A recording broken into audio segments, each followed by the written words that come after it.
that song came to me, or at least the chorus of that song is actually, there was a number of years ago, there were psychologists, and they heard about this fellow in England. He's having tremendous success in his patients, and things were happening in a great way for them, and they reached out and said, what's your deal? What's going on? He said, I just tell my people to get up every morning and just start saying, every day, in every way, I'm getting better and better. So, try it. I am so grateful to be here this morning, and I want to ask you a question. I have it for me in my hand, something that we all fear. Right here in my hand, we have something we all fear. What do you think it is? Unknown. Not money, but change. Thank you, Jared. Change. And you know, but let's be honest, when we think about change, we often think about the change that we want to make in our life. If something's not working in our life, that we have a physical challenge, or the finances aren't just right, or we've got a child that's out of control. Well, not mine, but anyway, we have a child that's out of control, or there's some relationship issues that we're struggling with, or there's the other side of change. There's a change that we don't want to happen. I'm pretty comfortable with my life. Things are going pretty good. I don't want this to change. But we know deep down in our heart that there's more to our life. There's more we're being called to do and to be in our life, and that kind of change. But that kind of change that is really like a high school level. Today I want us to step into a higher thought about change. I want to invite you into a different kind of change that I would say is like a master's level program, if you will. And any of you that have taken master's level courses or have a PhD, the main difference between that and the lower level is that you have to demonstrate what you're learning, right? You have to put it on the streets and make it work. You have to demonstrate it. I even say this morning, maybe it's not a change at all, that we're really just looking for an upgrade. We're just trying to upgrade our life. And you know, there's one thing I know for sure, is that each and every one of us has more courage, more power, more love. We have more resources, more inner and outer resources than we think we have. I've heard it said that the absence of evidence isn't the evidence of absence. The absence of evidence isn't the evidence of absence. And when we can hold to that idea, that there's more to my life than I can see right now, then we raise our vibration. You know, this is a vibrational universe. Everything vibrates. You ever walked into a room and felt the vibes, either up or down? That's what it's about.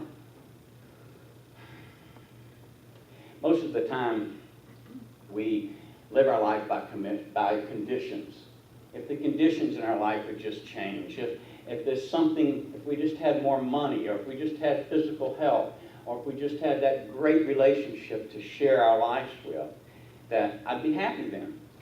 And, you know, that is one way of looking at it. But today I want to ask you 3 questions. And I think they're coming up behind me now. These 3 questions is, what's God's idea for my life? And as we go through these questions, I want you to these are important questions, but don't take them so serious. Go into this with a lightness about it. You know, it's not by coincidence that lightness in living also corresponds to bringing more light into our life. The light of God. You know, in the Bible, there's only 2 things that it says God is. That God is love and God is light. There's several places where it says God is like this, but in a definitive way, God is love or God is light. So let's enter into these questions. What is God's idea for my life in a light way? And the second question, what is the life I love? What would it be if I was really living the life I love? What would it look like? What would it feel like? How would I interact with my friends and my family if I was really living the life I love? And the third question, what do I need to be? We so often want to ask that question, what do I need to do? But today, let's look at this question, what do I need to be to live the life I love? What do I need to be? Of course, when it comes to change, we've always got another question in our mind sometimes. What if it doesn't change? What if things don't change about my life? And if you're anything like me, when we think that way, we want to go out and fix it. We want to make it, we want to change something about this or that situation and just fix it is the way I look at it. I'm a man. We like to fix things. So I like to think of it this way, is that when that comes up, that I just say, no, no, no, no, no, no. No, that's not the way it is in the higher vibration. That's not the way it is in God's world. Conditions in our life change when we change the question. And that's a higher question. What is God's idea for my life? And I invite you now, just for a second, close your eyes and just ask that question and hear what comes up. What is God's idea for my life? And perhaps when you go to bed tonight, to ask that question when you lay your head on the pillow. What's God's idea for my life? When you wake up in the morning, rather than saying that, good God is morning, to say, good morning, God. And to say, what is God's idea for my life? And when we do that, that puts our mind on a frequency to receive the answer. That's a whole lot about life, is changing our vibration to a likeness so we can receive the answers that are coming to us. Now, I don't want you to get me wrong.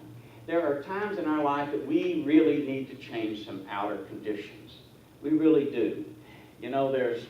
There's things that we can make better.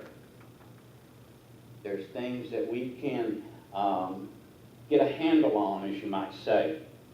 But I think this is where Albert Einstein says that you can't solve a problem on the level that created it, that when we can do that, when we can look at our life in the way that, what is God's idea for my life? And to let the answer come, and these changes, both inner and outer, come in a new way. And then we move forward in our life with living a passion. When's the last time you got up and said, I'm passionate about this today? That most of the time we get up and we start through our mental to-do list. We're checking off conditions and circumstances that we got to change in our life. Well, one of the reasons we do that is we're faced with something called paradigms. Paradigms are, what those are is they're a body of habits. And the interesting thing about paradigms, we really didn't probably create them. They were given to us. They were given to us by family members. They were given to us by teachers. They were given to us by conditions that happened in our life. But these paradigms, they affect everything in our life. They affect our money, our health. But the good news about paradigms is that we can face them down. We can look at them in a new way. And that when we ask the question, what is God's idea for my life? The paradigms start to move away because we then operate at a higher level.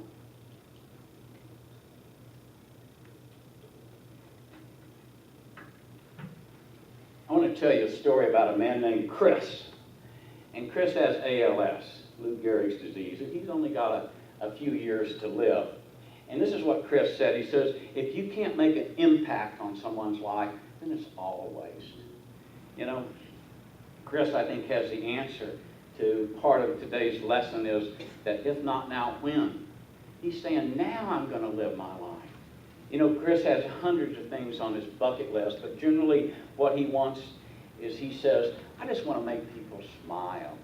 Wouldn't that be wonderful to go out in the day? I just want to make people smile. And one thing he does to do that is he passes out donuts in areas of town where the poor areas of town. Do you believe that there's probably thousands and thousands of kids that's never had a donut?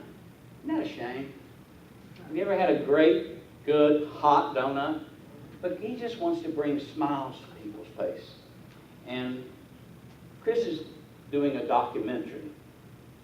And what he's doing is he's interviewing other people with ALS.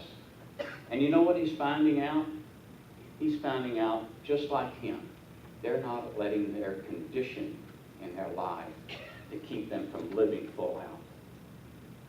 Chris said, if I have enough time, I'll change the world. And he's not asking for his condition to change. He's moving forward with the condition that he already has. And I don't know about you, I'm not sure I could do that. But I am inspired by him. Because he's living the life he loves. He's living a life by design that he's believing that I am more than my conditions. And there's one thing I also know is every one of us in this room can do the same thing. We can. This means yes. Everybody can do the same thing. But we have to get a vision of what it is we want to upgrade our life to. What it is that we want to change the dialogue, and asking that second question, what would I really love? What I really, really love for my life? Not what I think I can get. Not what I think that my money or my education or my age will allow me to have, but what would I really love? I know some of you are asking that question right now, and you're feeling a difference. But what I want you to do is to make this more than just mere words. Make it the Word of God. Let it be the Word of God is, what would I really love for my life?